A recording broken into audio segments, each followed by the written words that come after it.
अस्सलाम वालेकुम नाज़रीन, मां आहियां शुएब अली उमरानी ऐं तव्हां ॾिसी रहिया आहियो BR टाइम न्यूज़। सभ खां पहिरियां शामिल कंदासीं हीअ रिपोर्ट। हुकूमत क़ौमी असम्बलीअ मां अपोज़िशन जी गैर मौजूदगीअ में इलेक्शन एक्ट तरमीमी बिल 2021, जासूस कुलभूषण यादव ख़िलाफ़ नज़रसानी बिल, कोर्ट कासिम तरमीमी बिल, मेरी टाइम सिक्योरिटी बिल समेत मुख़्तलिफ़ बिल मंज़ूर कराए वरिता।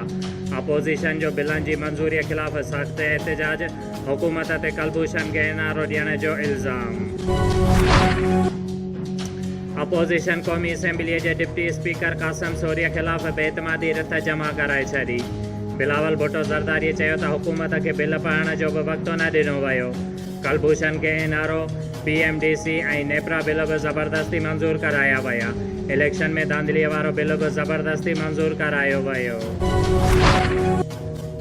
मुल्की मईशत ऐं इक़्तिसादी अंगाखर बहितर थियण शुरू थी विया आहिनि। तरक़ीअ जी शरह 3% आहे, हदफ़ शरह खां 5 खां 7% ताईं पहुचाइणो आहे त जीअं नौजवाननि खे रोज़गार मिली सघे। नाणे वारे वज़ीर माली साल 2020-21 जे इक़्तिसादी सर्वे रिपोर्ट पेश करे छॾी। शौकत तरीन चयो आहे त IMF टैक्स वधाइण जो मुतालबो कयो, पर असां ग़रीबनि ते टैक्स न लॻाईंदासीं। करंट अकाउंट सरप्लस हली रहियो आहे।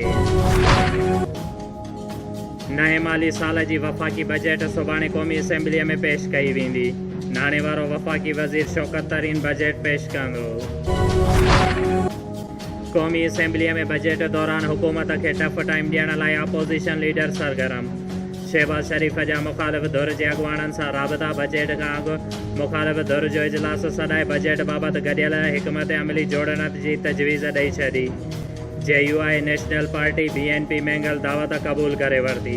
पीपुल्स पार्टी इजलास में शिरकत करण या न करण लाइ वक़्तु घुरी वरितो। वज़ीर आज़म वफ़ाक़ी बजट मंज़ूर कराइण जो टास्क पंजाब जे गवर्नर खे ॾेई छॾियो। चौधरी सरवर हुकूमती MNS खे राति मानीअ ते सॾराए वरितो। चौधरी सरवर चयो आहे त वफ़ाक़ी बजट मंज़ूर थी वेंदी। अपोज़िशन हिक ॿिए जो मुंहुं ॾिसंदी रहिजी वेंदी। इमरान खान रुगो शरह खे रदोबदल करे क़ौमी नाणे खे 1000 अरब रुपयनि जो नुक़सानु पहुचायो। इमरान खान मख़सूस सीड़पकारनि खां $2 अरब पर ॾे खां घुराया। सिंध जे तालीम खाते 10हीं ऐं 12हीं जमायत जा इम्तिहाननि जो शेड्यूल पधिरो करे छॾियो। 10हीं जा इम्तिहान 5 जुलाई ऐं 12हीं जा इम्तिहान 26 जुलाई खां वरिता वेंदा। इम्तिहान मख़सूस मज़मूननि जे 60% निसाब मां वरिता वेंदा। प्रैक्टिकल न वरितो वेंदो। सिंध एक्शन कमेटी अॻुवाणनि ऐं कारकुननि ते केस दाख़िल करण ख़िलाफ़ सिंध असम्बलीअ जो घेराव जो ऐलान करे छॾियो। हैदराबाद में मीडिया सां ॻाल्हाईंदे जलाल महमूद शाह चयो त पुलिस वंगारू बणिजी अॻुवाणनि ऐं कारकुननि ते 18 केस दाख़िल करे छॾिया। 12 जून ते सिंध एक्शन कमेटीअ जे इजलास में सिंध असम्बली आॾो धरणे जी तारीख़ जो ऐलान कयो वेंदो। पंजाब जे वॾे वज़ीर जे ख़ासि मुआविन फिरदौस आशिक़ अहवान TV प्रोग्राम में पीपुल्स पार्टी MNA कादर मंदो खेल सां जहिड़े जी पूरी वीडियो पधरी करण जो मुतालबो करे छॾियो। फिरदौस आशिक़ अहवान चयो आहे त कादर मंदो खेल ग़लति ज़बान इस्तेमालु कई, जंहिं ते सेल्फ डिफेंस में खेसि चमाट हईं। मुल्क में बिजलीअ जो बहरान संगीन थी वियो। तरबेला डैम में मिटी अचण सबबि बिजलीअ जी पैदावार बंदि थी वई। मशीनरीअ खे बि नुक़सान जो ख़दशो। ज़रियनि मूजिबि तरबेला डैम में 4000 मेगावाट बिजली पैदावार बंदि हुअण सबबि बहरान वधियो आहे। सिंध में कहर जी गर्मी हुअण बावजूदि 18 खां 20 कलाकनि ताईं load shedding. Army chief general Qamar Javed Bajwa चयो आहे त मुल्क मां पोलियो जो मुकमल ख़ात्मो क़ौमी मक़सदु आहे। पोलियो वर्कर्स पोलियो जे ख़ात्मे में अहम किरदारु अदा कयो आहे। वॾे वज़ीर मुराद अली शाह सिंध बजट जी मंज़ूरीअ लाइ सिंध काबीना जो इजलास 15 जून ते तलब करे वरितो। सिंध जे मुख़्तलिफ़ शहरनि में पीअण ऐं ज़रई पाणीअ जी खोट ख़िलाफ़ एहतजाज जो सिलसिलो जारी।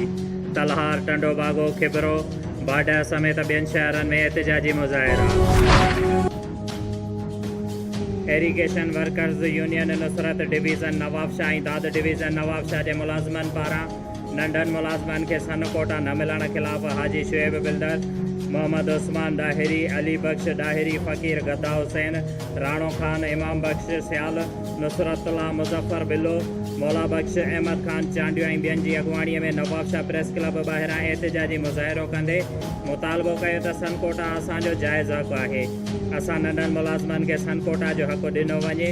ॿी सूरत में 21 जून ते कमु छॾियल हड़ताल कई वेंदी, जॾहिं त 24 जून ते नवाब शाह प्रेस क्लब ॿाहिरां एहतिजाजी धरणो पिणु हयो वेंदो। घोटकीअ जे भुट्टा होटल भरिसां राति देरि सां भुट्टा बिरादरीअ जे 22 साला नौजवान शामिर भुट्टो जो गलो कपियल लाश हथ। वारसनि लाश सिविल अस्पताल खणाए आया, जंहिं बैदि वारसनि लाश भुट्टा होटल भरिसां नेशनल हाईवे ते रखी धरणो हयो, जंहिं सबबि ॿिन्ही पासनि खां सवें गाॾियूं बीही वयूं। उन मौक़े ते एहतिजाज कंदड़ ज़मीर अहमद भुट्टो, मीर अहमद, मुहर्रम राहिब, मोहम्मद सचल भुट्टो ऐं ॿियनि एहतिजाज कंदे चयो त गुज़िरियल राति देरि सां असांजे नौजवान खे नामालूम माण्हुनि गलो कपे बेदर्दीअ सां क़तलु कयो। हुननि चयो त पुलिस अञा ताईं का बि कार्रवाई न कई आहे। हुननि चयो त असां सां ज़ुल्म थियो आहे। IG सिंध, DIG सखर ऐं SSP घोटकी क़त्ल जो नोटिस वठे, इंसाफ़ करे। होॾां धरणे वारे हंधि SHO सेक्शन घोटकी आतुर हुसैन चन्ना पहुची नौजवान जे वारसनि सां ॻाल्हियूं करे नौजवान जे वारसनि रोड खोलण खां साफ़ इनकार कंदे चयो त जेसीं ताईं SSP घोटकी असां वटि ॻाल्हाइण लाइ न ईंदो तेसीं ताईं धरणो जारी रहंदो। खानपुर महर ॻोठ खैरो महर में नामालूम जवाबदारनि काहा करे हिकु ॼणे उमर गॾाणीअ खे क़तलु करे छॾियो।